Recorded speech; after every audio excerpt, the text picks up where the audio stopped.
లోక్సభ ఓట్ల లెక్కింపు సమయం సమీపిస్తున్న కొద్దీ నేతల్లో టెన్షన్ పెరిగిపోతోంది. ఓవైపు ఆశ, మరోవైపు భయంతో కూడిన ఆలోచనలు పోటీ చేసిన అభ్యర్థుల్ని ఉక్కిరిబిక్కిరి చేస్తున్నాయి. కరీంనగర్ లోక్సభ ఎన్నికల పోలింగ్ సరళి తర్వాత కొందరికి పరిస్థితి అప్పుడే అర్థమైపోయింది. తాము గెలుస్తున్నామా, ఓడుతున్నామా అనే విషయంలో క్లారిటీ వచ్చేసింది. ఓడిపోతామని తెలిసిన నేతలకు ఎక్కడో మినుకుమంటూ ఓ చిన్న ఆశ, అదేవిధంగా గెలుస్తామని ధీమా ఉన్న నేతల్లోనూ ఎక్కడో ఓ చోట భయం.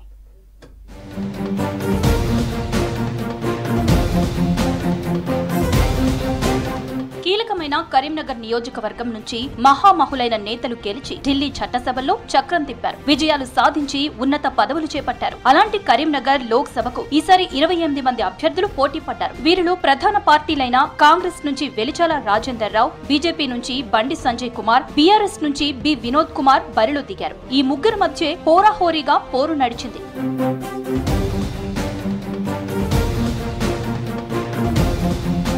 పార్టీ పరంగా బీజేపీ నుంచి ఏకంగా ప్రధాని మోదీ ఈ నియోజకవర్గ పరిధిలో 2 బహిరంగ సభలు నిర్వహించారు. మొదట జగిత్యాల కేంద్రంగా, మరొకటి వేములవాడ బహిరంగ సభల్లో మోడీ పాల్గొని బండి సంజయ్ ని గెలిపించాలని పిలుపునిచ్చారు. అంతేకాదు, గుజరాత్ ముఖ్యమంత్రి భూపేంద్ర పటేల్ బండి సంజయ్ నామినేషన్ కార్యక్రమానికి హాజరు కాగా ఆ పార్టీ కీలక నేతలెందరో ఇక్కడి రోడ్ షోల్లో పాల్గొన్నారు.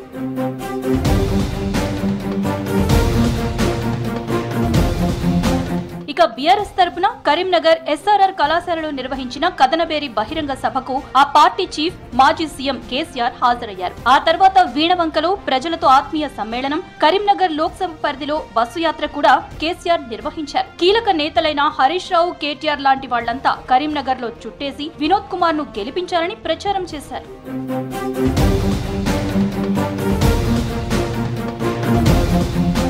కాంగ్రెస్ అభ్యర్థి రాజేందర్ రావు తరపున సీఎం రేవంత్ రెడ్డి 2 భారీ బహిరంగ సభల్లో పాల్గొన్నారు. జమ్మికుంటతో పాటు సిరిసిల్ల మీటింగుల్లో పాల్గొని కాంగ్రెస్ ను గెలిపించాలని కోరారు. మిగతా నేతలు, పొన్నం లాంటి నేతలు హస్తం పార్టీని గెలిపించాలంటూ ఊరూరా తిరిగి విస్తృత ప్రచారం చేశారు. వీళ్ళందరి హామీలు, విమర్శలు, ప్రసంగాలు విన్న జనం ఎట్టకేలకు ఈవీఎంలో తమ అభిప్రాయాన్ని ఓటు రూపంలో ముద్రించారు. మరి ఇప్పుడు ఓటరు ఎలాంటి తీర్పునిచ్చారనే విషయంలోనే అందరిలో టెన్షన్ కనిపిస్తోంది.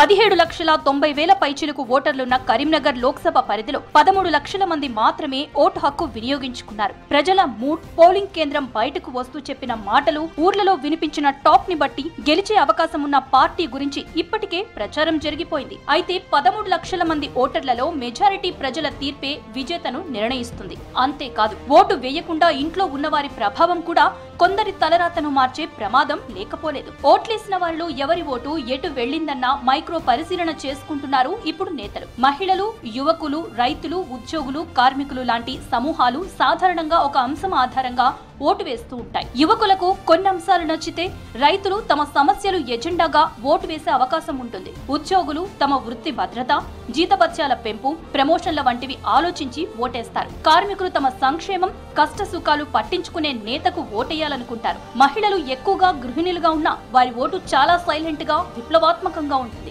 వీరందరితో పాటు సంక్షేమ పథకాల ప్రభావానికి గురయ్యే వృద్ధులు, వికలాంగులు లాంటి వాళ్ళుంటారు. కులాల వారీగా కూడా ఓట్ బ్యాంక్ ఉంటుంది. ఇలాంటి అంశాలన్నింటిపైన నేతలు విడివిడిగా పోస్ట్ మార్టం చేసుకుంటున్నారు.